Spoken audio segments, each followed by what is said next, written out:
Hello, everyone, and welcome to today's webinar, Revolutionizing Drug Development, Synthetic Nanodiscs, Unlock the Potential of Undruggable Membrane Proteins. I am Cassie Saltman of LabRoots, and I'll be your moderator for today's event.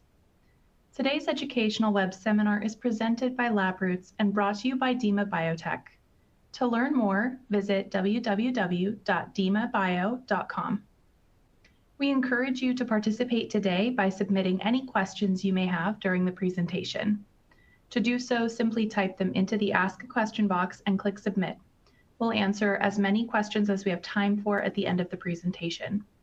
You may also use that to submit any technical issues here as well if you're having trouble seeing or hearing the presentation. I'd like to now welcome our speaker, Dr. Donghui Ma, founder and CEO of DIMA Biotechnology Ltd. Dr. Ma, welcome. You may now begin your presentation. Hi, Cassie. Thank you for the introduction. It's a great pleasure for me to present DIMA Biotech's new technology platform called DIM Pro. This DIM Pro technology is focusing on the multi-pass transmembrane protein technology platform development. And in today's talk, we, even though we have a lot of different technology platforms for multi-pass transmembrane proteins, today we'll be more focused, elucidate more in detail on the synthetic nanodisc technology solution for transmembrane proteins. In today's talk, I will divide our presentation in 4 sections. The first part, I will talk about membrane proteins, why there are so many technical challenges for membrane protein. There's intrinsic issues with transmembrane protein because they are highly hydrophobic. And the second part will go to our today's major focus on the nanodisc. What is a nanodisc? How can nanodisc help for the basic research science and biomedical research on transmembrane proteins, and how can they utilize for different applications? And the third part, I talk about the preparation method for nanodisc. Currently, there are 2 different ways: MSP-based, synthetic nanopolymer, synthetic polymer-based approach, and also DIMA's off-the-shelf product collections. On the third session, we'll talk about DIMA's other technology platform for transmembrane protein development. And last and most importantly, how DIMA, we can help customer for their technical problems, how we can provide our service solutions for the customer. And the membrane proteins, which are, people always say is a crown of the crown for the protein research, because they are the toughest group of protein to do research. And the membrane protein, based on how they attach to the membrane, it can be grouped into 3 different categories: the integral, lipid-anchored membrane protein, and the peripheral membrane protein. Today, we'll be more focused on the transmembrane protein, which are a group of integral proteins. This group of protein include receptor ion channel transporters and signal transducers. They are a group of protein which communicate between the extracellular stimuli and the intracellular signal transduction pathway. So they are the upfront communicated with extra environment. Membrane protein almost account for 25% of the whole human proteome. So they are the most important group of protein in the signal transduction pathway. In terms of the drug development, membrane protein are also important. From all so far FDA approved small molecule and antibody-based drug, they account for almost 60% of all the drug targets. If you account for antibody-based drug targets, they account for more than 90% of that. Another 10% are the secreted molecule. So membrane protein are highly important, but they are also very hard and tough to study. Why there are a lot of technical challenges for studying membrane protein?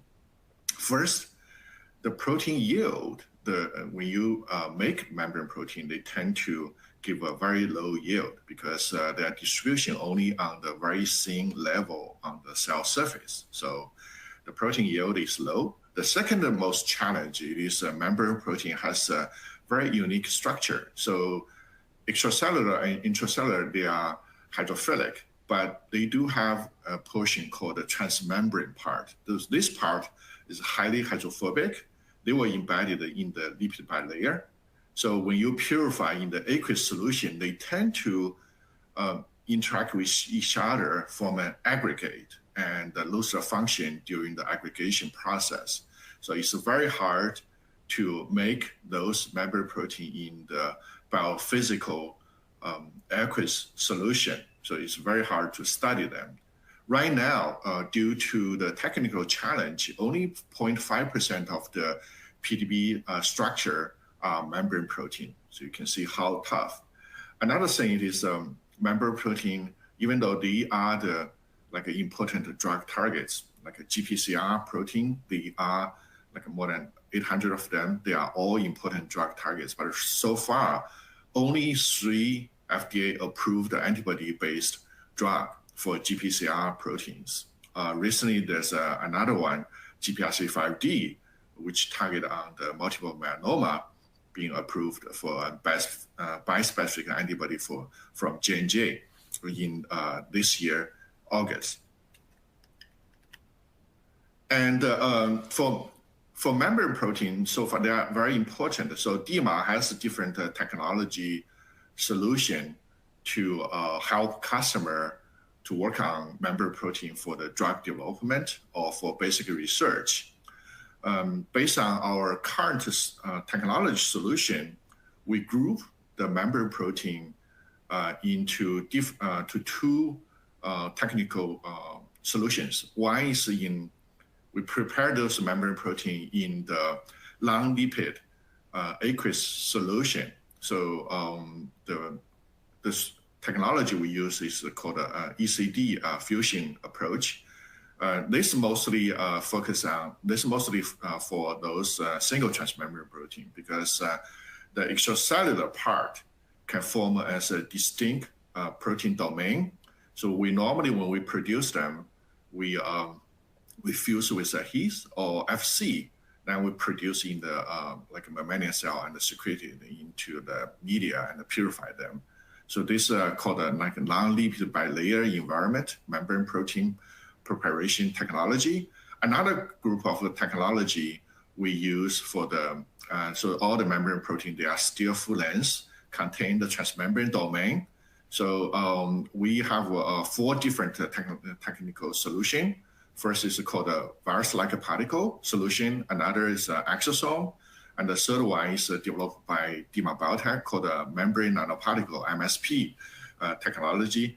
The fourth one, which I will talk more in detail today, is a Nanodisc technology platform. For all these proteins, to ensure they are still functional, can be utilized for the drug development, we normally will characterize them after purify them. We characterize them by the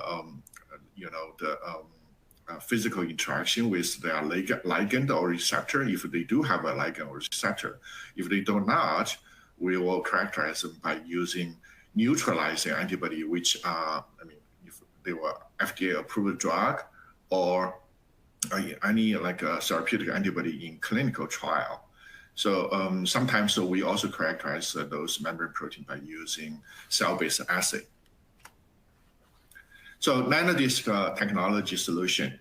So this technology, basically, we purify the multi-transmembrane proteins. They are still in the lipid bilayer environment. What is a nanodisc? Why it matters for membrane protein research? Nanodisc initially, this technology developed by a professor in University of Illinois, Urbana-Champaign, Dr. Sliga and his colleague. And initially, when they noticed an interesting phenomenon. When they incubate the sera with a membrane prep, they found the membrane become disassembled into a small disc-like structure. And this disc-like structure in the center, they are still in the lipid bilayer. and the outside was circulated by a group of protein called a high-density lipoprotein, normally ApoA1. So this protein on the one side is a bipolar. So one side is hydrophobic, another side is hydrophilic. So in the center, they also embedded a transmembrane protein. The extracellular and the intracellular side face to the aqueous solution, and the transmembrane part is still embedded in the lipid bilayer. So by this way, the protein become highly stable and water soluble because they are only 5 to 15 nanometer in diameter. So you can use for different biomedical, biophysical research. And sometimes people get a little bit confused. They think nanodisc is a similar, another reagent as a detergent. Actually, they are quite different.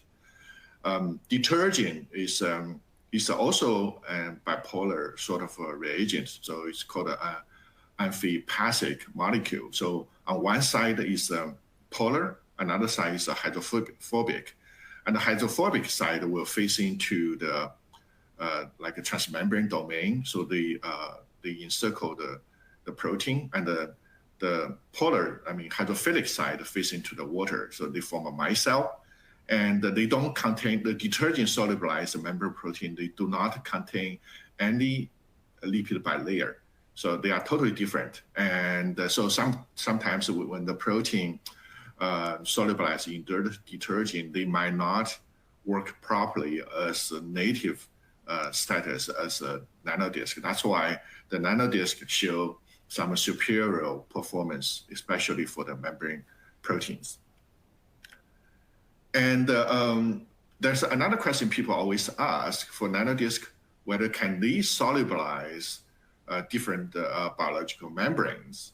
So in the past decades, Sliga and his group did a couple of research. They noticed nanodisc can effectively solubilize and prepare membrane protein in a very efficient way. So in this paper, his group did a solubilization study by using nanodisc technology to study E. coli's membrane proteome. So they found so on the right side, from this SDS page analysis, you can see more than 80 to 90% of the membrane protein, they can all effectively prepare in the nanodisc solution.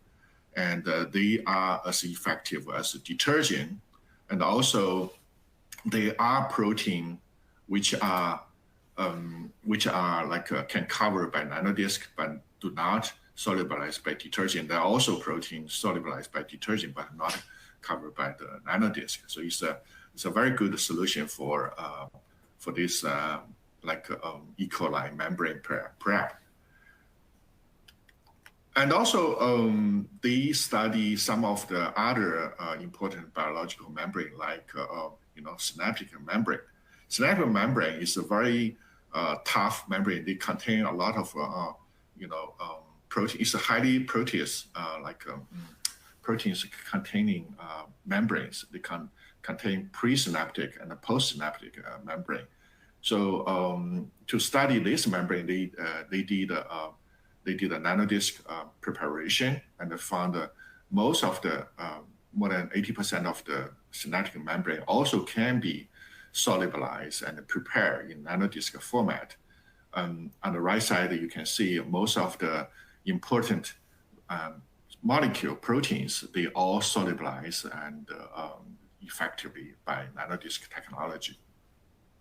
So from this previous pioneer study by Signa's group, you can see the Sliga's group, you can see nanodisc is a very effective reagent work for the membrane proteins, full-length transmembrane proteins. And for those membrane protein prepared in nanodisc, what are those applications people can utilize for biological research and biomedicine study? So here I give some examples. First, In the past, you can, in my previous slide, I already said, I mean, in the past, when people study protein structure, membrane protein is really hard to study because they are highly hydrophobic, cannot solubilize in the aqueous solution. And in the past, people always use crystallography to study structure. But right now, with a new technology, especially cryo-EM, people can now study membrane protein structure with cryo-EM technology. So with nanodisc, people can flash freeze this protein and use cryo-EM technology to solve the structure in the most native, like a lipid bilayer environment. Nanodisc can also used for like a drug delivery. For some of the protein, they may not be stable in the aqueous solution, so they can always like pack in the nanodisc format and delivered for the animal study or clinical study. And also nanodisc can be used for therapeutic drug screening, especially for some of the like GPCR protein. In the past, it's very hard to prepare them in the active form. So by using nanodisc, you can purify those GPCRs, and also in the lipid bilayer, then you can screen for the small molecule or antibody-based drug by using this for this approach. And nanodisc can also to utilize for the protein lipid interaction. In this case, there's published a paper. People use FRAT technology to study how membrane protein interact with their lipid environment.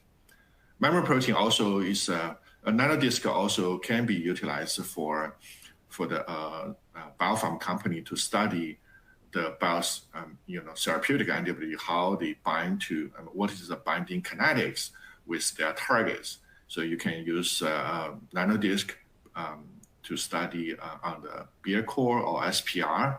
You can coat the membrane nanodisc on the beer core's golden plate, and then flow with the antibody to measure the on and off rate.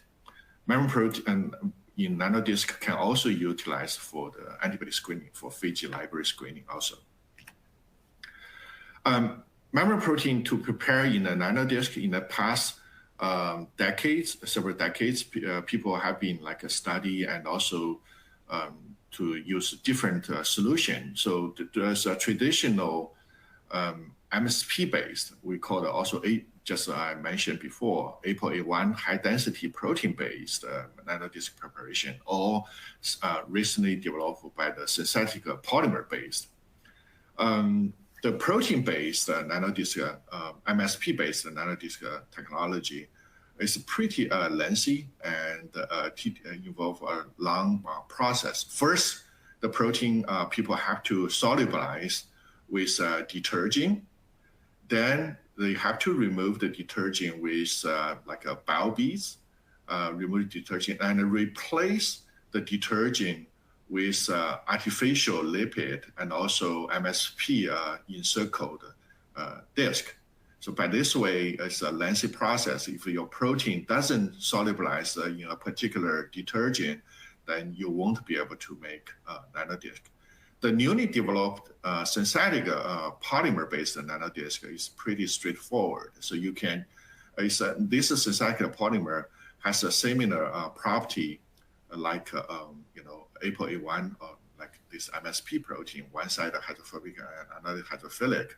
So they can directly incubate with membrane prep and form a nanodisc. So by this way, you can directly use this like a native membrane to prepare the nanodisc. And also it's a pretty short process, so you can keep the protein in a much more native environment. So this is an example, DIMA prepared our synthetic nanodisc versus a traditional MSP-based nanodisc. On the left side is the DIMA's synthetic nanodisc we prepare for 4 transmembrane protein Claudin 6. So from this SDS page gel, you can see they were purified to a high homogeneity, just a 1 band. and they can be utilized for the ELISA coating and do the ELISA analysis. And on the right side is a traditional MSP-based nanodisc technology. So you can see this I adapted from a paper published in JBC. So you can see the protein can purify to high homogeneity on the upper band QR protein, but also contain large amount of MSP protein at around between 25 kilodalton and 37 kilodalton. So if this traditional nanodisc protein, if you utilize for the as an immunogene to develop an antibody, they tend to give a background, or even during the screening, give a background. So synthetic nanodisc have a unique, a better property for this case. If you here is a summary between synthetic nanodisc and MSP-based nanodisc. First, synthetic nanodisc use synthetic polymer, and MSP use the protein base, and the synthetic nanodisc use a native cell membrane, and MSP normally you have to use the artificial phospholipid. So this is two major difference. Another is synthetic nanodisc, you don't need to involve detergent in this preparation approach. So in the next couple of slides, we're going to showcase DIMA's off-the-shelf nanodisc collection, and we'll showcase some of the GPCRs and some Claudin series proteins, how we prepare them. And so this is a nanodisc prepared by our synthetic nanodisc for Claudin 18.2, which are important new druggable targets. People develop an antibody for gastric cancer. And on the left side, you can see we purify to a high homogeneity. On the right side, because this is a full transmembrane domain, so you can't make an extracellular ECD domain to study because they form a two loop outside. So you have to use a full length to measure the therapeutic antibody and the protein interaction by SPR vehicle interaction. So we purify this protein in nanodisc, and we measure the kinetics with right now in phase 3 clinical trial therapeutic antibody Robe2 and you can see it shows a very good binding affinity. This is another nanodisc prepared by our technology. It's a GPCR, GPRC5D, recently approved by FDA, J&J's drug, so tacrolitamab. And this nanodisc we show to purify to a high homogeneity, and also we show here with a therapeutic antibody you can bind effectively.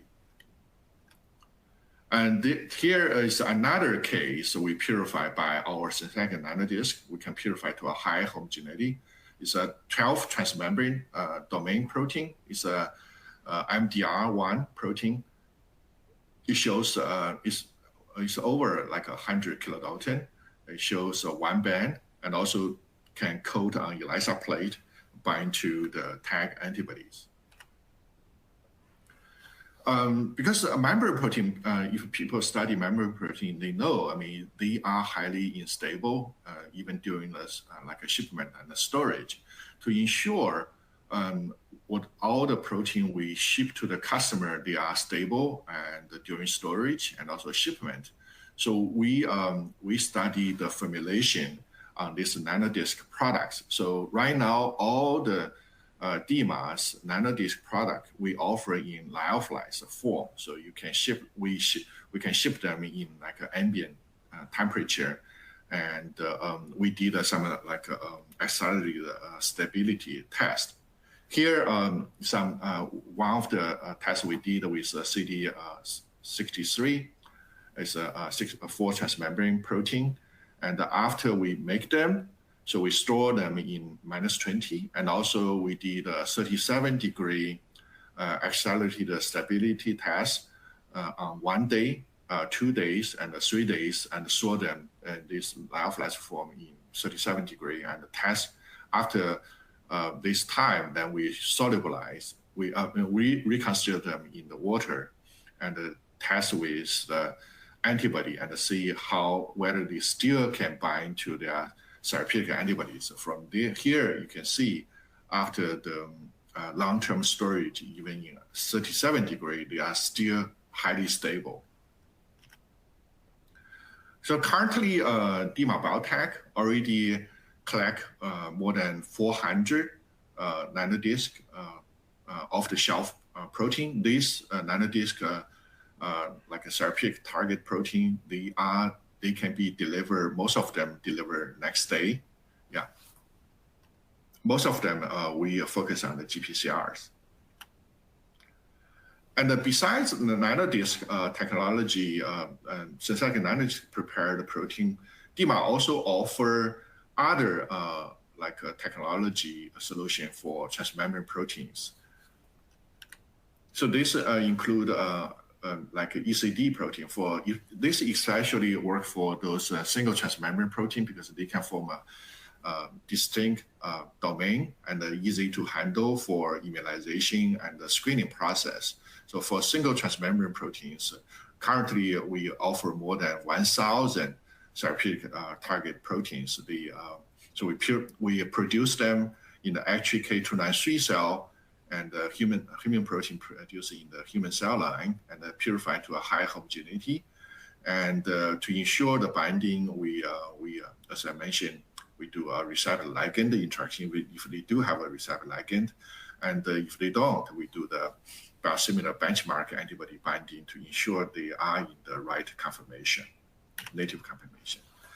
So for multi-transmembrane protein, sometimes you can't make an extracellular domain, ECD domain. We also provide 3 different technology solutions to help customer to make them in native environment. So the first technology developed by DIMA Biotech is a proprietary technology by DIMA Biotech. So we prepare the membrane protein in a membrane nanoparticle format. We call it MNP technology. So this technology is very simple. So we first express the multi-transmembrane protein on the cell surface. Then we make a membrane prep. Then use use a physical squeezing technology to squeeze this membrane into nanovesicles. This nanovesicle normally 100 to 150 nanometer in diameter. So they are totally water soluble, and they are also highly stable. And the membrane protein is still in the membrane lipid bilayer environment. The second technology DIMA offer is a traditional virus-like particle technology solution. This technology is an active secretion, bioactive secretion process. So we borrow the natural process of the virus. So the virus capsid protein, when we co-transfect with a multi-transmembrane protein, the capsid protein, they can form vesicles within the cell. Then they will bud it out from the live cell and form a kind of like nanovesicles. This nanovesicle is around 100 to 150 nanometer in diameter. When they bud it out, they also carry out cell membrane. So they carry out some of the, if your membrane protein distribute on membrane, they will also be passively take to this VLP particles. So but this technology sometimes have a little bit issue because the VLP, the capsid, when they secreted these vesicles, normally sometimes they secreted from a particular domain on the cell surface, sometimes like a lipid raft. If your protein doesn't distribute in those particular domain, so you might not be able to make VLPs.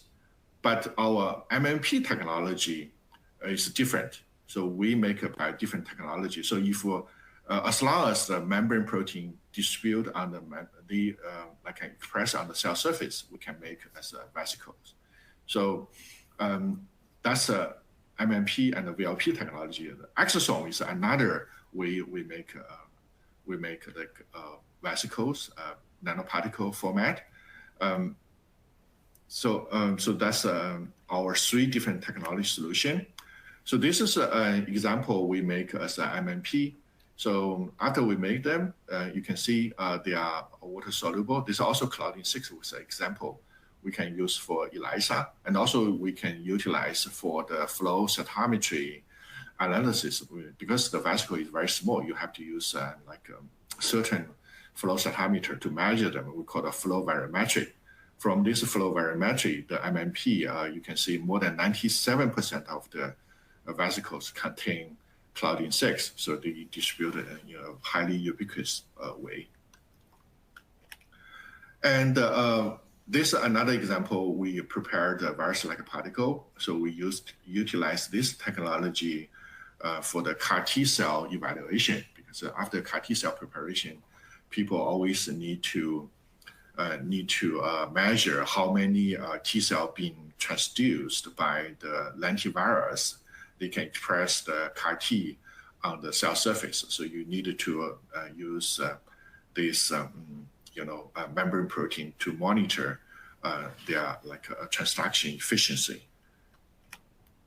And to ensure those different format of membrane protein, they still stable during the shipment and also storage at the customer side.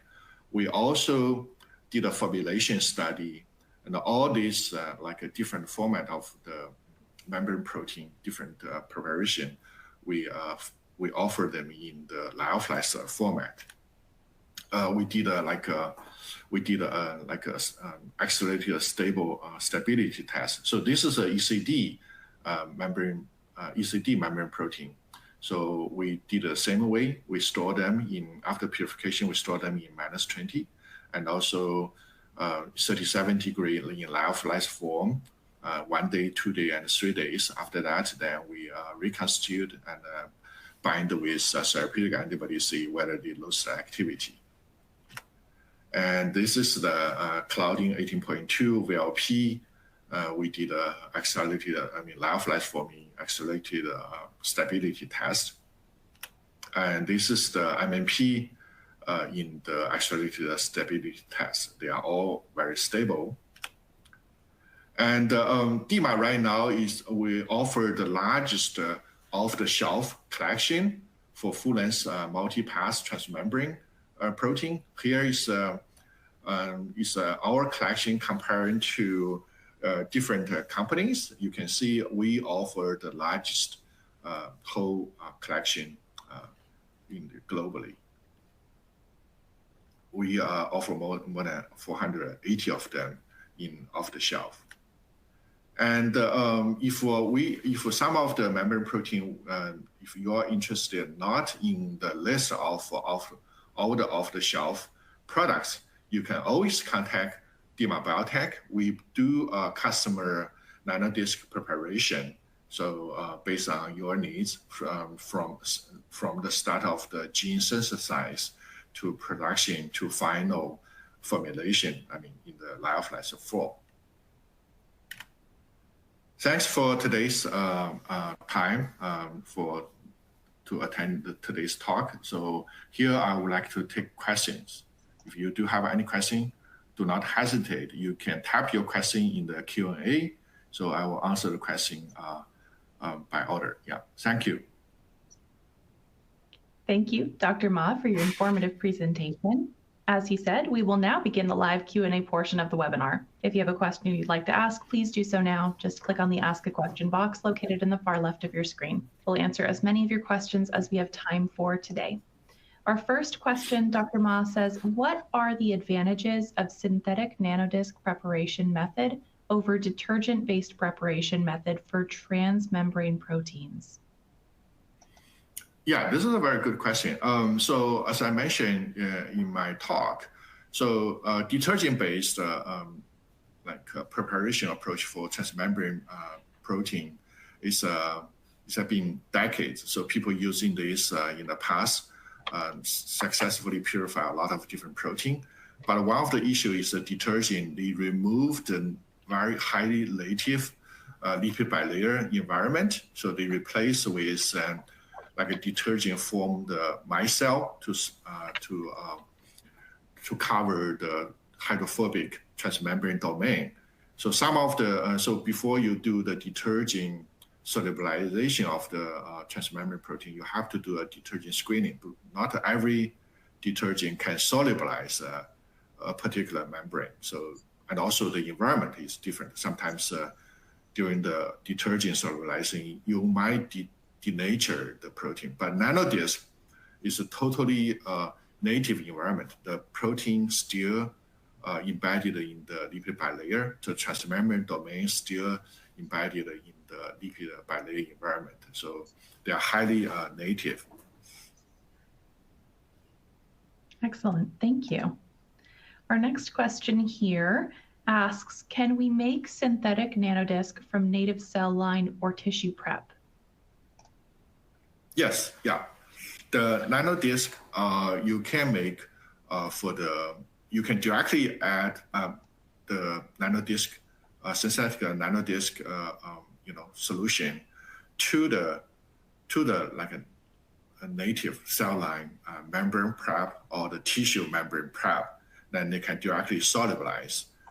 In the past, Dr. Sniga's group have done some of the like a pioneer research to prepare this. They call the protein library. So they study some of the like a cell, cell line prepared membrane prep for the nanodisc, and also some tissue-based membrane prep. So yeah, you can use that directly for this. Great, thank you. Our next question here asks, can two membrane proteins integrate into one nanodisc? Actually, how many membrane protein can integrate, can keep in one nanodisc? The nanodisc depend on the different preparation approach. Right now, the maximum like a disc people can form is normally you can reach up to 50 nanometer in diameter. So in this case, sometimes you can hold up to like 2 or 3 transmembrane protein in one disc. And also this depends on how many transmembrane domains. There are some research study say the maximum they can hold up to 36 transmembrane domains. But there's still a preliminary research that need a more like a thorough investigation.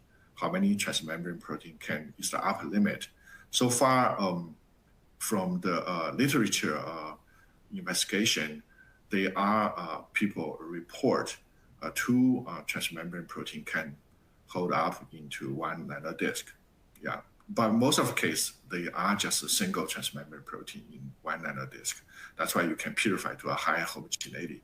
I already shown in our one of the slide in my previous presentation. Yeah. Excellent, thank you. We have another question here, and that question says, can we use nanodisc technology to study membrane protein complex?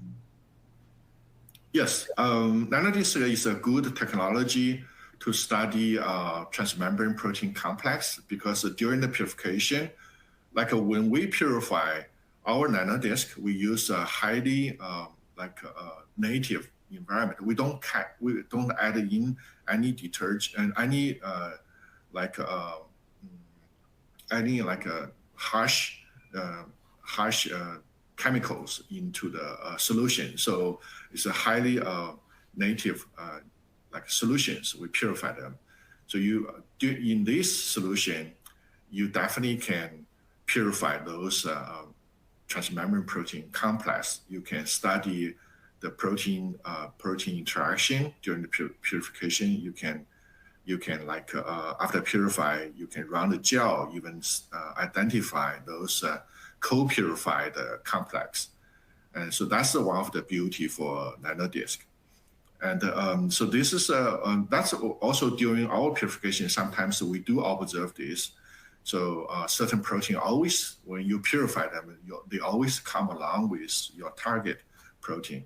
That's a very natural process. Yeah, that's also demonstrate your protein in the native conformation, native structure. Yeah, Cassie, thanks. Great, thank you. All right, our next question here asks, how stable is nanodisc solution upon reconstitution with water? And according to our study, we did some like a stability test. So after we reconstitute the lyophilized form of the nanodisc, we leave at like a 4 degree up to a couple of months, like 2 or 3 months. They are still stable. So actually, nanodisc is a highly stable structure. So when the transmembrane proteins stay in the nanodisc format, they tend to be highly stable and highly water aqueous soluble. Excellent. And it looks like we have time for one more question here today. That question asks, what is the recommended storage condition for nanodisc?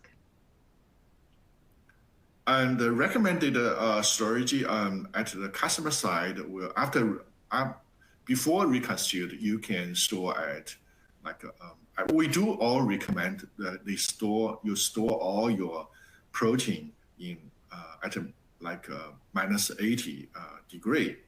But the lyophilized form, you can, for the short time being, you can store them in -20, should be okay. But for long-term storage, we definitely recommend to store at a -80 degree. After reconstitute with the water, we recommend you to use as quick as possible. But for the short time, you can store them at a 4 degree, should be okay. Yeah. Wonderful. Thank you again to Dr. Donghui Ma. I'd like to take this opportunity to ask if you have any final comments for our audience before we go. Thanks for LabRoots give us this opportunity to present our nanodisc technology. And I think a nanodisc is a breakthrough in 2000. And even though there's a lot of publication in this area, but in the industry, there's still a lot of not many company can offer this product line. DIMA Biotech, we try to be a pioneer in this area. So we understand the transmembrane protein, it is one of the major technology challenges for biopharma companies. They need this for immunization and also drug screening. So we try to provide off-the-shelf solution for the biopharma company. And if you do have any question, or if you want learn more, you can always go to our like DIMA Biotech's website, www.dimabio.com. So we have a lot of information for you to study and to understand different technology solution for transmembrane protein, include the nanodisc, MMP, and also VLP. Yeah, thank you. Thanks. Thank you, Dr. Ma, for your time today. We would also like to thank LabRoots and our sponsor, DIMA Biotech, for underwriting today's educational webcast. Before we go, I'd like to thank the audience for joining us today and for their interesting questions. Questions that we did not have time for today and those submitted during the on-demand period will be addressed by our speaker via the contact information you provided at the time of registration. This webcast can be viewed on demand. LabRoots will alert you via email when it's available for replay. We encourage you to share that email with your colleagues who may have missed today's live event. Until next time, take care, everyone. Goodbye. Bye. Thank you.